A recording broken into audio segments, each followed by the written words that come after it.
लौटने में हमें रात तो होनी ही थी। तुमने ये कौन सा शॉर्टकट लिया है जो खत्म होने का नाम ही नहीं ले रहा है? तो फिक्र मत कर, हम जल्द ही घर पहुंच जाएंगे।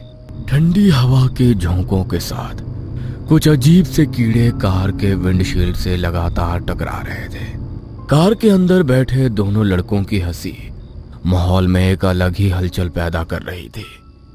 बाहर अंधेरा गाढ़ा हो गया था। कार के टायर कच्चे रास्ते पर फिसलते हुए धीरे धीरे आगे बढ़ रहे थे। रास्ते के चारों ओर सीलन की अजीब सी गंध फैली हुई थी। रोहित ने रेडियो चालू किया। रेडियो ऑन होते ही उस पर उसी रास्ते के बारे में खबर चल रही थी जिस रास्ते पर उनकी कार इस वक्त आगे बढ़ रही थी। देहरादून से बगोली जाने वाले रास्ते पर पिछले हफ्ते 3 लोग लापता हुए हैं। पुलिस को अभी तक कोई सुराग नहीं मिला है। अगर आप उस रास्ते से गुजर रहे हैं तो सावधान रहे। इतना सुनते ही दोनों ने एक दूसरे की ओर देखा और फिर जबरदस्ती हंसने लगे। अरे भाई छोड़ना ये फालतू की न्यूज व्यूज, कोई गाना ही लगा दे। और तभी अचानक अंकित की नजर सड़क के बीचों बीच खड़े एक बूढ़े आदमी पे पड़ी जो हवा में हाथ उठाए हुए कार को रुकने का इशारा कर रहा था। अंकित ने झटके से ब्रेक दबाया।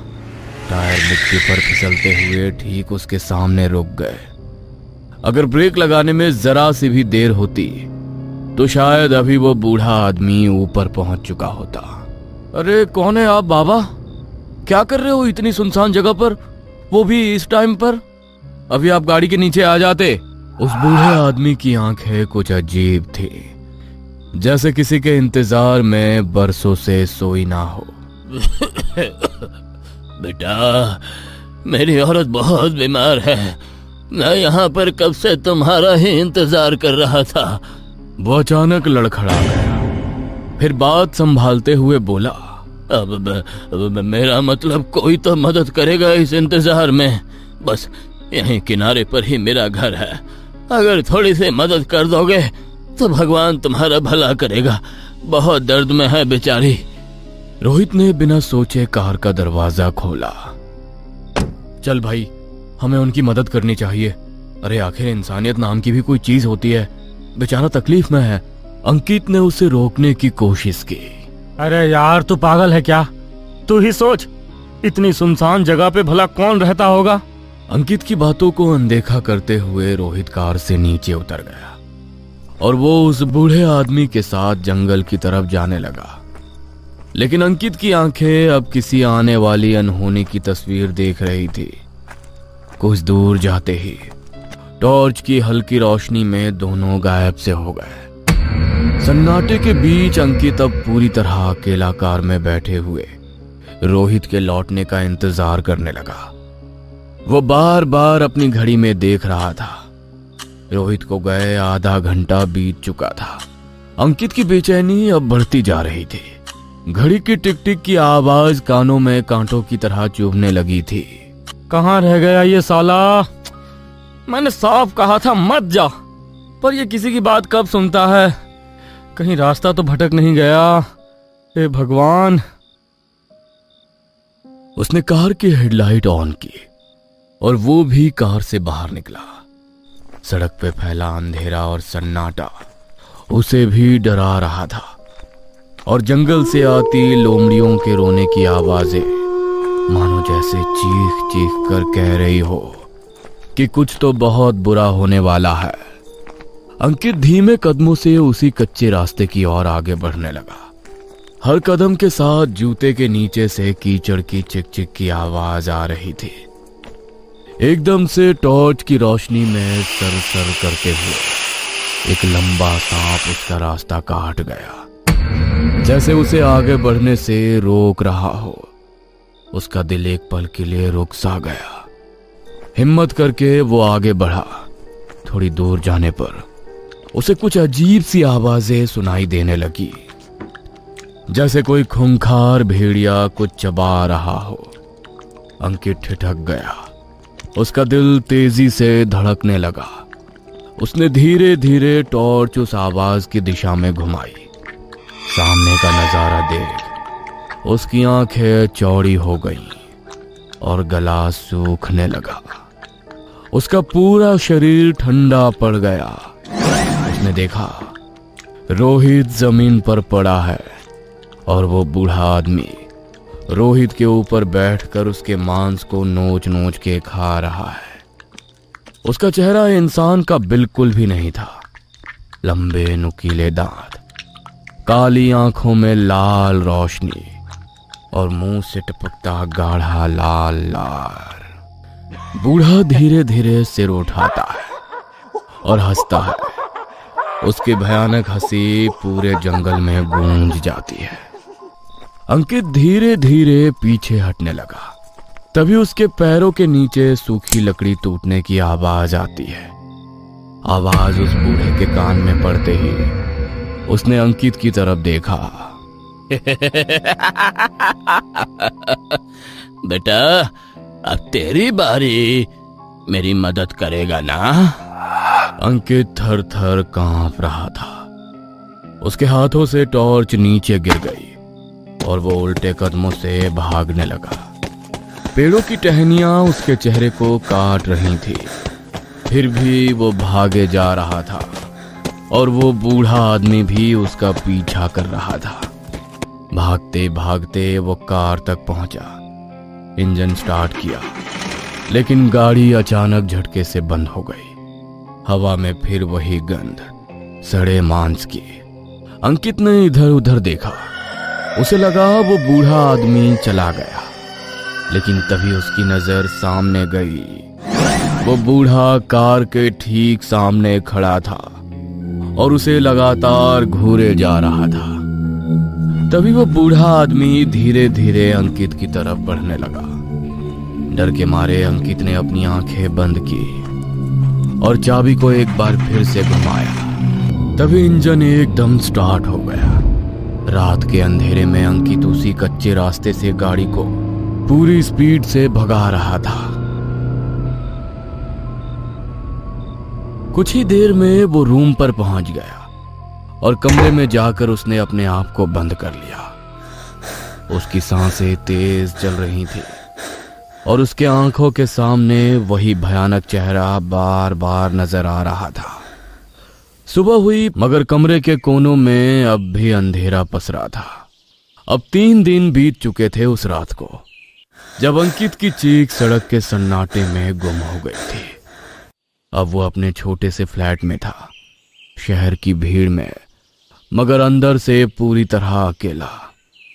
पुलिस रिपोर्ट में लिखा था रोहित मिसिंग, और बयान में आगे बस इतना दर्ज था। अंकित ने नशे की हालत में कुछ ऐसा देखा जो महज एक भ्रम था। नहीं, वो सपना या कोई भ्रम नहीं था। मैं भागा था वहां से, मैंने सब देखा था। हवा फिर ठंडी होने लगी थी। बाहर स्ट्रीट लाइट झपक रही थी और कमरे में बस दीवार पर टंगी हुई घड़ी की टिक टिक। अचानक टिक टिक की आवाज रुक गई और उसी पल दरवाजे पर धीरे धीरे दस्तक हुई। अंकित घबरा गया। उसके दिल की धड़कन तेज हो गई। दस्तक के साथ वही कांपती हुई आवाज आई, बेटा, मेरी औरत को दवा चाहिए। अंकित का पूरा शरीर कांप रहा था। वो धीरे से उठकर दरवाजे के पास गया और दरवाजे के छेद से उसने बाहर झांक कर देखा। बाहर कोई नहीं था। ये सब मेरे साथ ही क्यों हो रहा है? दरवाजे पर फिर दस्तक हुई, इस बार थोड़ा जोर से।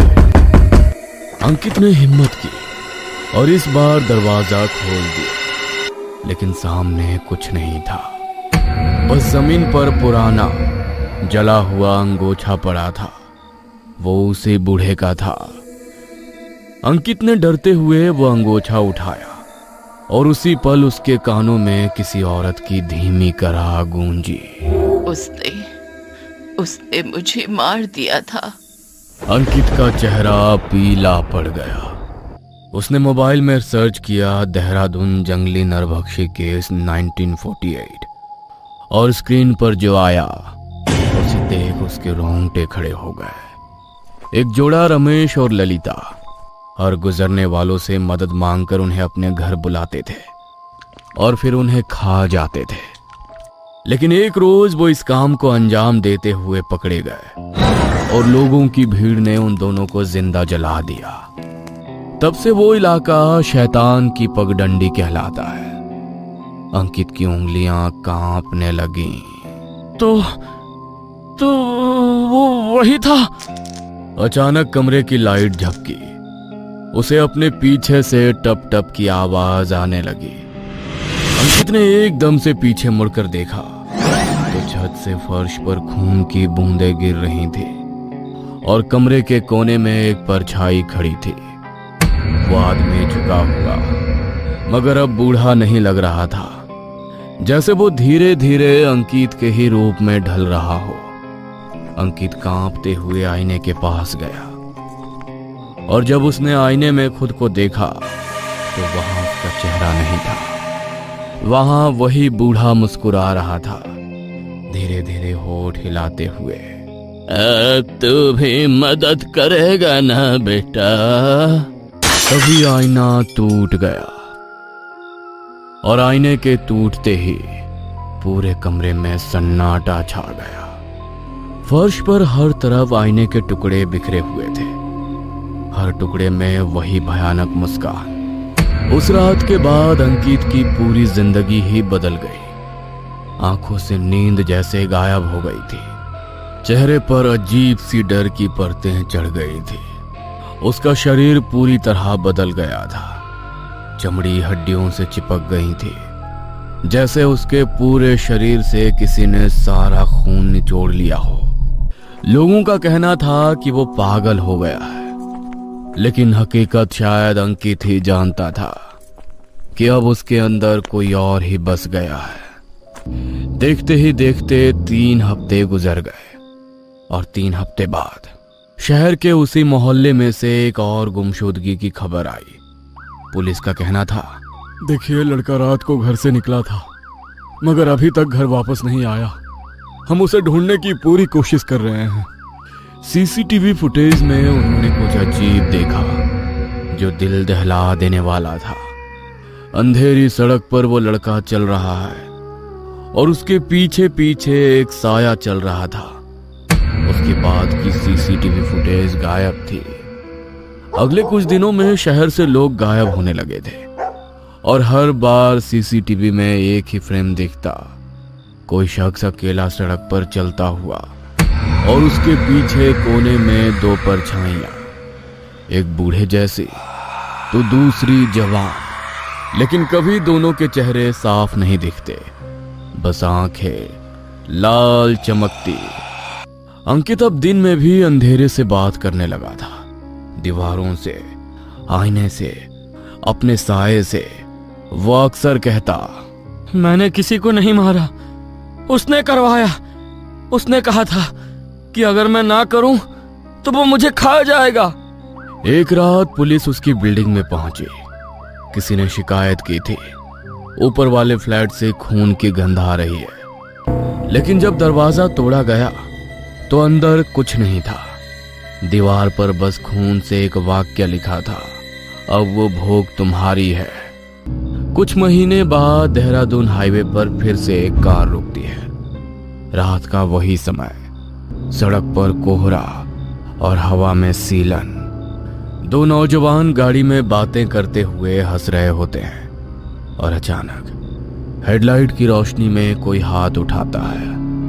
एक आदमी पुराने कपड़ों में कांपते होठों से बोलता है, बेटा, मेरी बीवी बीमार है, जरा मदद कर दो। ड्राइवर ब्रेक मारता है और सामने खड़ा आदमी सिर उठाता है। चेहरा कुछ जाना पहचाना सा लगता है और उसकी आंखों में वही लाल चमक।